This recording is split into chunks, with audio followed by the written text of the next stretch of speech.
Cat E200B dive motor খোলার পর আমরা যে পিনিয়াম গুলো খুলে নিচ্ছি, দেখতে পাচ্ছেন। মূলত সমস্যা হয়ে গেছে যে পিনিয়ামের ভিতরে বিয়ারিং আছে, সেই বিয়ারিং এ মূলত সমস্যা হয়ে গেছে। দেখতে পাচ্ছেন আমরা অলরেডি একটা বিয়ারিং খুলছি, মূলত বিয়ারিংটা বাদ হয়ে গেছে। আর একটা খুলে নিলাম, এটাও মূলত সেম কাহিনী, বিয়ারিংটা মূলত নষ্ট হয়ে গেছে। বিয়ারিংটা মূলত আমাদের চেঞ্জ করে দিতে হবে। সেই জন্য মূলত আমরা পিনিয়ামগুলো খুবই সুন্দরভাবে লক খুলে নিচ্ছি। দেখতে পাচ্ছেন নতুন বিয়ারিং দিয়ে আমরা পরিষ্কার করে আবার খুবই সুন্দরভাবে কিন্তু ফিটিং করব। এই যে আমরা তৃতীয়টা খুলে নিচ্ছি, খুলে আসলে দেখবো এটার কি বিয়ারিং এর সমস্যা হয়েছে নাকি। দেখতে পাচ্ছেন এটাও বিয়ারিং এর সমস্যা হয়েছে।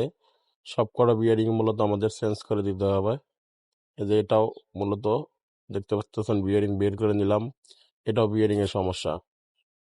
এই ধরনের ভিডিও পেতে চাইলে অবশ্যই পেজটা ফলো করে